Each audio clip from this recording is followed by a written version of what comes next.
What a fight, man. Talk us through it, man. 4 rounds of an absolute war, back and forth. But you come through, doctor stoppage, but you did a lot of damage to Ozzy, man. Talk about the fight and the excitement of winning that belt tonight. Yeah, man. First off, again, you sounded like that kid was so tough. The doctor had to come in and stop it. I didn't know what I felt like I hit him with everything but the kitchen sink tonight, and the kid just wouldn't fall down. So all power to him. Super tough kid, super game opponent, and I've been looking for that test. You know what I mean? I knew he was going to be really good. I knew he was at the top level for the New England amateurs. So I was looking for that test, and I think I pretty much aced that test tonight. Got clipped a little bit, which felt good. Got to show people that I got that dog in me, and that I'm tough and I don't just talk the talk. I can actually walk the walk. So overall, it just felt really, really good. Well, my man, that fight never hit the ground, but watching the striking from both of you guys as an amateur fight, even though it was a title fight, it was amazing. Your kicks and just your overall game in there, mixing it up and keeping him confused.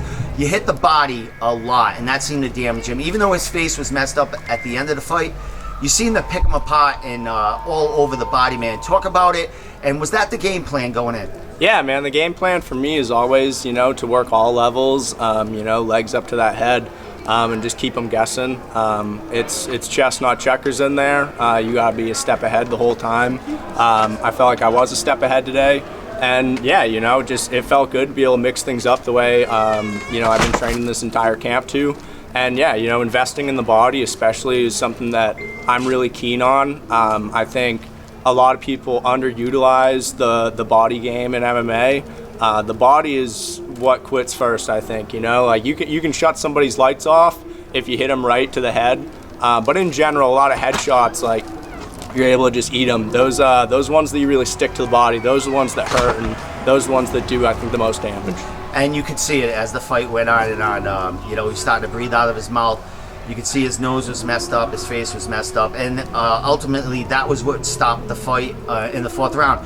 Was that eye? Was that something you were aiming for? Did you? I mean, they looked at it earlier, the round before, I do believe, and there was a question right there where like, oh, what's going on? Is it a cut? But it was the eye and the swollen shot. So did you see that? And was that something that you were trying to capitalize? Even though you want to put him out, you knew there was damage there. Yeah, absolutely. I knew I had hurt him there. Like, it was very obvious. His eye looked like a golf ball. It was completely closed. And I didn't know if, I had broken his orbital or, how much significant damage I had actually done. But I knew, if nothing else, it definitely hurt really bad.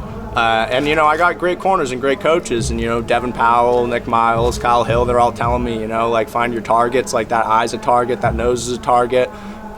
Just pointing out the things to me that were obviously hurt from the outside, and just allowing me to go in and then capitalize on that. Well, my man, 3 wins before this.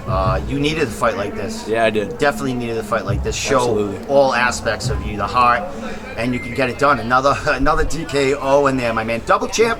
Yes, sir. Now, my man. Yes, sir. I don't want. Oh, yeah, we got people cheering for you, man. Yeah. You won another crowd over, my man. Such a great fight. Another potential amateur fight of the year going on here. But my man, future here.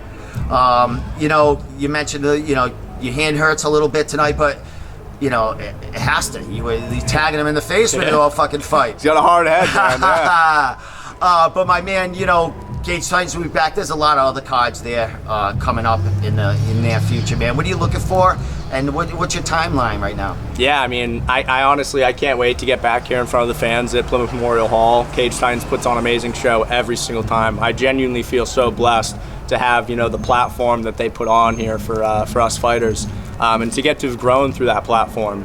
So yeah, I look to continue to grow in this platform. I think pro debut's probably next. So me and Mike will have a chat once I start feeling better, and I'm feeling ready to make that walk again, and we'll see when the time comes. Excellent, my man. Well, excitement tonight at Cage Titans 60. Making a living out of this. I think you're gonna be a wealthy man someday, my man. I hope so, Steve. Fucking American Psycho right here, bro. Man, nice meeting you. Nice seeing you fight tonight, capturing that belt, your second regional title, man. And thanks for the time tonight. I know you need You gotta go celebrate and all this other stuff. And you Yeah. got fans fucking calling as they're coming out here. But last thing, my man, social media, because you're a big name right now. People are gonna want to see you. Yeah, man, just Brody McDougal on Facebook, Brody.McDougal21 on Instagram, and that's really it. Just thank you again, Steve. Really, I appreciate it. Everything you do, everything the guys at New England MMA do, all your support. It's been awesome. Excellent fight, man. Thanks for the show. Thank you, Steve.